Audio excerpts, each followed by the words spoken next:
Hello everyone, welcome to Star IQ के video platform पे आप सभी का बहुत बहुत स्वागत है। 18 अप्रैल 2023 के हरियाणा करंट अफेयर इस पर्टिकुलर वीडियो में हम पढ़ने वाले हैं। आइए दोस्तों, हम लोग हमारे आज के इस इम्पॉर्टेंट सेशन की शुरुआत करते हैं। कल आपसे एक सवाल पूछा था, उसका सही जवाब क्या होगा कि हरियाणा में साल 2023 को किस रूप में मनाया जाएगा।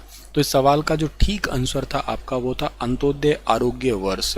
आप लोगों से मैंने एक सवाल और भी पूछा था कि बीते हुए दिनों के अंदर जो है ना वो कौन कौन से मतलब बीते हुए सालों के अंदर जो है ना कौन कौन से डे आपके सेलिब्रेट किए गए थे। जैसे फॉर एग्जांपल 2020 को हम लोगों ने किस रूप में मनाया था। तो 2020 को हम लोगों ने मनाया था सुशासन संकल्प वर्ष के रूप में। 2021 को हम लोगों ने किस रूप में मनाया था। 2021 को हमने मनाया था सुशासन परिणाम वर्ष। 2022 को हमने मनाया था अंत्योदय वर्ष और 2023 को हम लोग मना रहे हैं अंत्योदय आरोग्य वर्ष के साथ में हम लोग श्री अन्न के रूप में भी इसको मना रहे हैं, यानी कि मोटे अनाजों का वर्ष भी हम लोग मना रहे हैं।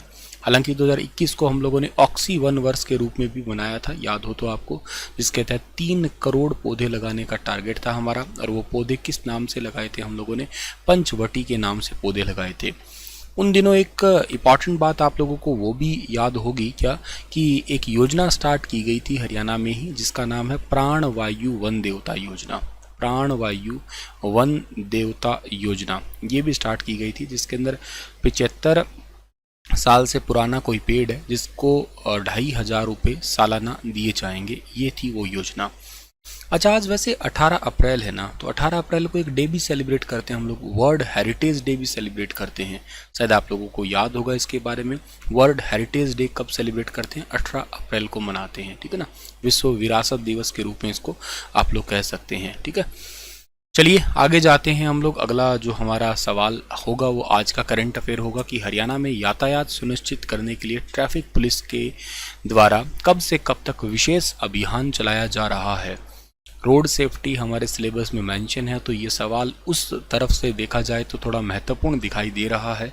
और सवाल आप लोगों के लिए है क्या कि ट्रैफिक पुलिस के द्वारा कब से कब तक विशेष अभियान। तो विशेष अभियान ये चलाया जा रहा है 7 अप्रैल से 14 अप्रैल तक। ए ऑप्शन इस सवाल का बिल्कुल ठीक है।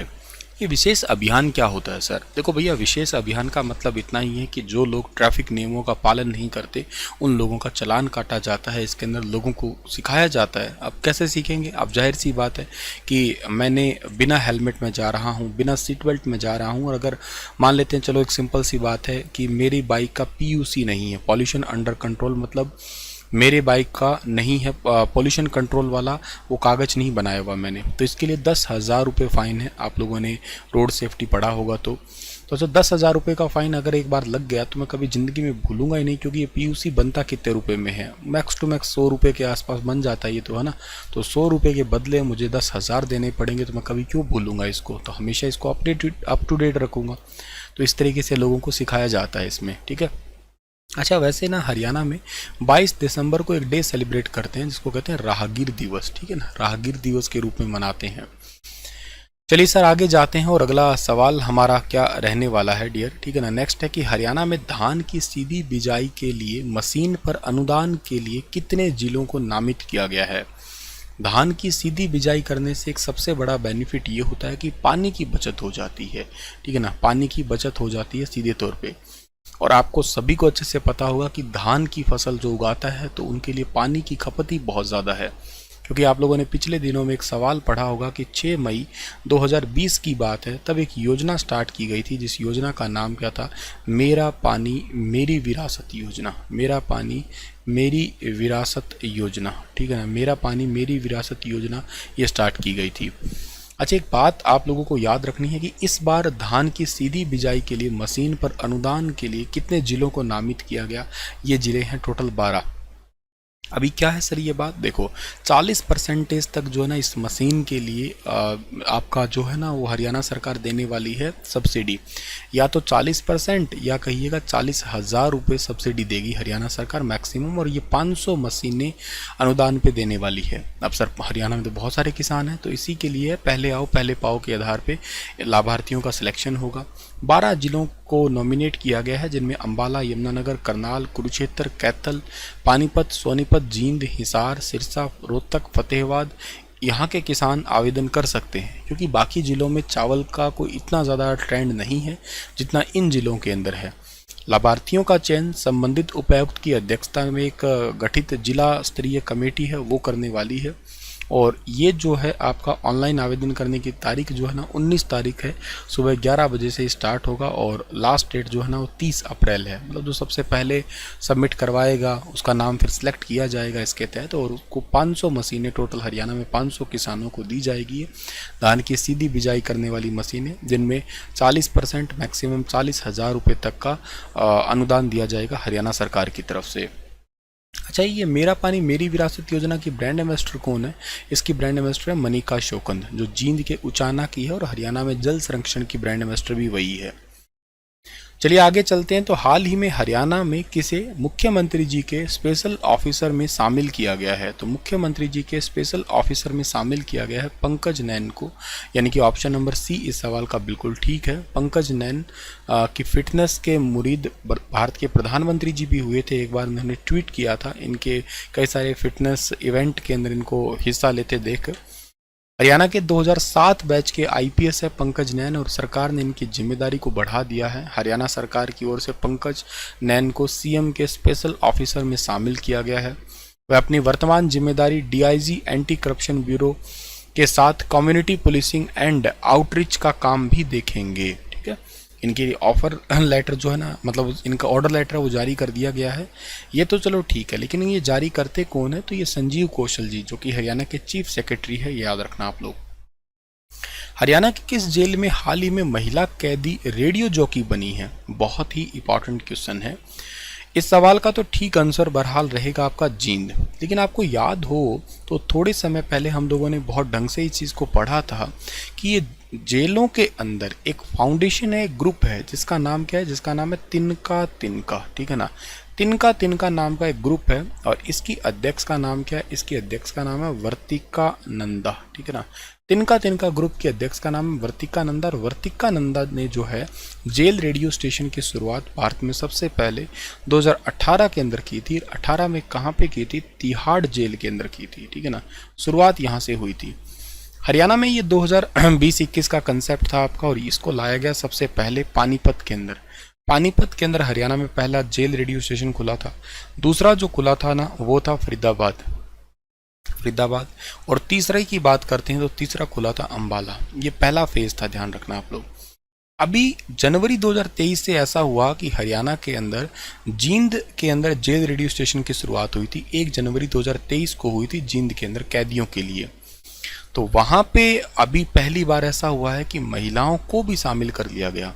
अच्छा, सबसे पहले तो सर ये बताओ कि जेलों के अंदर ये रेडियो का क्या काम है? तो इसका सीधा सा उद्देश्य है कि जितने भी कैदी हैं इनको एजुकेशन के लिए प्रोत्साहित करना, रेडियो स्किल से जोड़ना इनको। इसके अलावा उनके दिमाग में कोई ऐसी बात चल रही है जिसकी वजह से वो अपराधी चले, उसको ख़त्म करना, पॉजिटिव थिंकिंग में उनको कन्वर्ट करके आना।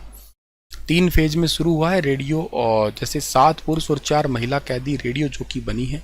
तिनका तिनका जेल रेडियो का खास हिस्सा बनेंगे ये, और महिला बंदी के बच्चे भी कार्यक्रम में हिस्सा ले सकेंगे। ठीक है, ये बात बड़ी इंपॉर्टेंट है। ऑडिशन हुआ था इनका सभी का, और जेल अधीक्षक संजीव कुमार ने बताया कि जींद जेल रेडियो अब हर रोज़ 3 घंटे का प्रसारण करेगा। इसमें 7 अलग अलग तरह के कार्यक्रम होंगे। इसमें शिक्षा और संगीत से जुड़े कार्यक्रमों को विशेष अहमियत दी जाएगी। जेल अधिकारियों के अनुसार अब महिला कैदी रेडियो जॉकी बनके अपने अनुभव साझा करेगी, और रेडियो पर प्रेरक कहानियाँ भी सुनाएंगी। महिला बंदी और उनके बच्चे भी इस कार्यक्रम में हिस्सा ले सकेंगे। इन बंदियों को नेशनल और सामाजिक मुद्दों पर जागरूक करने पर भी जोर होगा। देश की कला संस्कृति को बढ़ावा देने के कार्यक्रम में भी नियमित तौर पे ये कार्यक्रम होने वाले हैं। यहाँ पे तिनका तिनका जेल रेडियो का खास हिस्सा ये बन जाएंगे। तो ये बहुत इंपॉर्टेंट है बात। 3 चरणों में स्टार्ट हुआ था। यहाँ से सवाल आपके एग्जाम में पूछा जा सकता है, जैसे कि पहले चरण में सबसे पहली जेल थी पानीपत, फिर है फरीदाबाद और फिर है अंबाला। दूसरे चरण की बात की जाए तो करनाल है, फिर उसके बाद में रोहतक आता है, फिर उसके बाद में गुरुग्राम और सेंट्रल जेल हिसार की फर्स्ट। तीसरे चरण में 5 जेलों को सिलेक्शन किया गया था, जिनका सिरसा, सोनीपत, जींद ये तीसरे चरण का बना है, झज्जर और यमुनानगर। वैसे हरियाणा में टोटल जेल कितनी है, तो टोटल जेल की अगर आप बात करते हो तो हरियाणा के अंदर जो है वो 20 है। ये 20वीं कब आई थी, वैसे 20वीं आई थी 14 फरवरी को, 14 फरवरी 2022 को आई थी। रणजीत सिंह जी ने नूहू के अंदर ये 20वीं जेल का उद्घाटन किया था। ठीक है, तो ये बात भी आप याद कर लेना। हरियाणा के अंदर भी रिसेंटली एक ओपन जेल कंसेप्ट का क्वेश्चन भी मैंने पढ़ाया होगा आप लोगों को, और कौन कौन से जिले उनमें शामिल किए गए हैं। एक तो करनाल किया गया है, एक जिला किया गया है फरीदाबाद, जहाँ पे जिन कैदियों का आचरण व्यवहार अच्छा है और जिनकी सज़ा पूरी होने में थोड़ा ही समय बचा है, उनको 2 BHK फ्लैट जो है दिए जाएंगे। मतलब जो आपके 2 बेडरूम और किचन हॉल दिए जाएंगे उनको, जिनमें पत्नी या बच्चों के साथ रह सकेंगे। उस घर से 10 किलोमीटर के दायरे में जॉब भी कर सकते हैं वो, ताकि उनको मुख्य धारा से जोड़ा जा सके, ऐसा किया गया है। अपराधी हैं पर अपराध की सज़ा भुगत चुके हैं। मैं तो मानता हूँ, मेरी नज़रों में तो जो भी कोई पाप कर दे, अपराध कर दे, और वो एक बार भी अगर माफ़ी मांग ले आपसे, ये बात एक गुर सिखा रहा हूँ ज़िंदगी के अंदर, कभी भी कोई आपके आगे झुक जाए या आपके आगे कोई भी ऐसे सॉरी वर्ड का यूज़ कर ले, तो मेरे स्टूडेंट हो, ज़िंदगी भर में हमेशा याद रखना, सॉरी वर्ड की बहुत ज़्यादा वैल्यू है। इसको हमेशा अपनी ज़िंदगी में अपनाए रखना, ठीक है ना। तो वैसे तो मतलब पाप हो गया, गलती हो गई तो ठीक है, माफ़ी होगी, बस बात ही खत्म। तो सरकार ने भी कुछ ऐसा शायद कंसेप्ट लिया होगा। ठीक है, हरियाणा सरकार ने किस पर्वत श्रृंखला को बचाने के लिए एक बोर्ड स्थापित करने का प्रस्ताव दिया है, बहुत इंपॉर्टेंट है।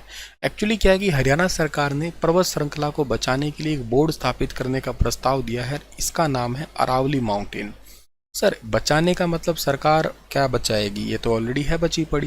देखो, वैसे तो मैं आपको बता देता हूँ, अरावली रेंज इतनी ऊंची नहीं है, लेकिन ये दुनिया की सबसे पुरानी रेंज कहलाती है। दूसरी बात ये कि यहाँ पे हो रहा है अवैध खनन। जैसे खनन होता है तो जाहिर सी बात है, ये पेड़ पौधे जो तुम्हें दिखाई दे रहे हैं ना, ये खत्म हो जाएंगे। और एक्चुअली इसको ना दिल्ली का फेफड़ा कहा जाता है। एक क्वेश्चन आया था एक बार के लिए कि दिल्ली का फेफड़ा, ये किसी पेपर का नहीं, मॉक टेस्ट का क्वेश्चन पढ़ा था मैंने कि दिल्ली का फेफड़ा किसे कहते हैं। मैं खुद ही पजल हो गया था एक्चुअली उस सवाल को, तभी करके मेरे को याद भी है कि यार दिल्ली का फेफड़ा किसे कहते होंगे। मेरे दिमाग में महरौली के जंगल थे दिल्ली के, लेकिन उसका आंसर जो दे रखा था उस बुक के अंदर, वो दे रखा था अरावली पर्वत। तो आप भी याद रखिएगा, इसको दिल्ली का फेफड़ा कहा करते हैं। अभी रिसेंटली एक्चुअली संजीव कौशल जी की अध्यक्षता में एक बैठक हुई थी, और उस बैठक के अंदर अभी ये फैसले लिए गए हैं कि यहाँ की पहाड़ियों का कायाकल्प है ना, वो बदलने के लिए एक प्रॉपर बोर्ड बनेगा, जो कि क्या करेगा, खनन और पेड़ों की कटाई जैसे अवैध गतिविधियां हो रही है ना, उनको रोकने का काम किया जाएगा। अरावली का हरा आवरण रखने के लिए ऐसा है। थोड़ा टाइम पहले अरावली बचाओ नागरिक आंदोलन था एक, उसके कई सारे ऐसे याचिका आई थी कि यहाँ अरावली में लगभग 16 जगहों पे ऐसा है कि अवैध खनन हो रही है। तो अक्टूबर में पिछले साल ऐसे आदेश दिए गए थे कि इनके जांच की जाए। तो अभी के लिए एक बोर्ड बनाने की बात की गई है। नेशनल ग्रीन ट्रिब्यूनल एनजीटी ने भी इनको एक एफिडेविट दिया है एनजीटी को, हरियाणा ने, कि हम एक बोर्ड बनाने वाले हैं यहाँ पे 12 अप्रैल की एक मीटिंग के दौरान। आपको मैं वैसे बता देता हूँ, 2009 में सुप्रीम कोर्ट ने भी कहा था कि यहाँ पे अवैध खनन को तुरंत प्रभाव से रोक दिया जाए। दूसरी बात, यहाँ पे कुछ जनजातियाँ रह रही थी, कुछ लोग रह रहे थे घर बना के टेम्प्रेरी, उनको भी हटाने की बात की गई थी। लेकिन वो बहुत ज़्यादा कुछ ऐसा नहीं है कि सफल रहा हो प्रोजेक्ट, इसलिए अभी एक प्रॉपर बोर्ड बनने वाला है। अच्छा, एक बात याद रखना कि हरियाणा के अंदर जो ये आपकी है अरावली सीरीज, इसकी सबसे ऊंची चोटी हरियाणा में कहाँ पे है, ये है ढोसी की पहाड़ी है। ठीक है ना, ढोसी की पहाड़ी। अच्छा, ढोसी की पहाड़ी है कहाँ पे, ये है महेंद्रगढ़ के अंदर है। ठीक है ना, महेंद्रगढ़ के अंदर है। इसकी सबसे ऊंची चोटी जो है ना, वो है ढाणी कुलताजपुर। ढाणी कुलताजपुर, ठीक है ना, ढाणी कुलताजपुर। 652 मीटर इसकी हाइट है। ठीक है ना, 652 मीटर। वैसे तो गुरु शिखर है माउंट आबू वाली, लेकिन मैं आपकी बात कर रहा हूँ हरियाणा के अंदर जो है ना, सबसे ऊंची आपसे पूछ लिया जाए तो आपका जवाब रहेगा क्या, ढाणी कुलताजपुर। आप लोग सिंपली याद कर लेना डियर। ठीक है, चलिए सर थोड़ा सा आगे चलते हैं। अब आपके लिए थोड़ा सा रिवीजन वाले 2-4 क्वेश्चन आपको करवाते हैं जो आपके पेपर में काम आ सकते हैं। आप याद रखना, एक संजीवनी योजना आपके पेपर में आपसे पूछी जा सकती है। संजीवनी योजना, ये संजीवनी योजना कब शुरू हुई थी, ये शुरू हुई थी 24 मई को 2021 में। कोविड के दौरान जो पेशेंट थे उनको घर बैठे ही कोविड की किट प्रोवाइड करवाना, इसके लिए इसको करनाल से स्टार्ट किया गया था, ये भी याद कर लेना आप लोग। अच्छा, 2021 में ही एक ना विधेयक पारित हुआ था हरियाणा में, 18 मार्च की बात है, 18 मार्च 2021 की बात है। तब उस विधेयक का नाम था प्रदर्शनकारियों से हर्जाना वसूलने का एक बिल पारित था। जिसका एक्चुअल नाम था आपका कि सार्वजनिक संपत्ति की क्षति की वसूली विधेयक। एक्चुअली इसका मतलब था कि जैसे कोई आरक्षण वगैरह हो रहा है तो लोग क्या करते थे, किसी पब्लिक प्रॉपर्टी को नुकसान पहुंचा देते थे या किसी की प्राइवेट प्रॉपर्टी को नुकसान पहुंचाते थे, तो अब उनको हर्जाना देना पड़ेगा इस नियम के अनुसार। तो ये बात भी आप लोग याद कर सकते हो। अच्छा, अपने हिसार का एयरपोर्ट है, उसका नाम भी आपको याद रहना चाहिए। वो क्या है? वो आपका एयरपोर्ट है महाराजा अग्रसेन हवाई अड्डा। पर नाम बदला कब गया? ये नाम बदला गया था 25 अगस्त 2021 को बदला गया था। ठीक है, याद रखना आप लोग। इंटरनेशनल एयरपोर्ट बनने की बात तो है पर बनेगा नहीं अभी तक के लिए, दो घोषणाओं के अनुसार बात की जाए तो। ठीक है। अच्छा, एक हरियाणा में ना महिला समृद्धि योजना भी चल रही है। ठीक है ना, हरियाणा के अंदर कौन सी योजना चल रही है? महिला समृद्धि योजना। अच्छा, महिला समृद्धि योजना का क्या मतलब है? इस योजना के अंदर क्या है, 2020 में इसको स्टार्ट किया गया था, याद रखना। महिलाओं को लोन दिया जाता है, 60,000 रुपये तक का लोन दिया जाएगा 5% की वार्षिक दर के आधार पे, ताकि वो अपना खुद का रोजगार स्टार्ट कर सके। इसको याद कर लेना आप लोग। अच्छा, हरियाणा में एक ई खरीद योजना है, इसको कहाँ से स्टार्ट किया गया था? ई खरीद, ऑनलाइन खरीद के लिए। इसको 2016 के अंदर करनाल से स्टार्ट किया गया था, ये याद रख लेना आप लोग। ठीक है ना, ताकि खरीद प्रक्रिया है उसको थोड़ी सी पारदर्शिता लाई जा सके, भ्रष्टाचार को उसको थोड़ा कम किया जा सके। बुढ़ापा पेंशन पहले 2 लाख रुपए तक थे, उनको मिला करती थी, अब 3 लाख रुपए कर दिया है, ये भी याद कर लेना आप लोग। ठीक है, चलिए सर, आज का ये सेशन इतना ही रखते हैं। आपके लिए क्वेश्चन छोड़ के जा रहा हूं कि किस राज्य सरकार ने हाल ही में यानी कि 22 दिसंबर 2022 में 5 साल 2022 से 27 की अवधि के लिए 25.14 करोड़ रुपए के परिव्यय के साथ भारत की पहली नीलगिरी तहर परियोजना को लागू किया है। ये सवाल पूछने के पीछे एक मेरा बहुत बड़ा मकसद है। आपको पता हो तो आपका जो सिलेबस है उसमें एनवायरमेंटल एंड डिजास्टर मैनेजमेंट है, उसके अंदर एक पॉइंट दिया गया है स्पेशली, और वो पॉइंट ये दिया गया है कि भारत के अंदर ऐसी प्रजातियां जो विलुप्त हो चुकी है उनके बारे में बताओ। तो उससे संबंधित ये करंट अफेयर वाला पॉइंट है, वेरी वेरी इंपॉर्टेंट, आपके सीईटी मेंस के लिए सीधा इंपॉर्टेंट है।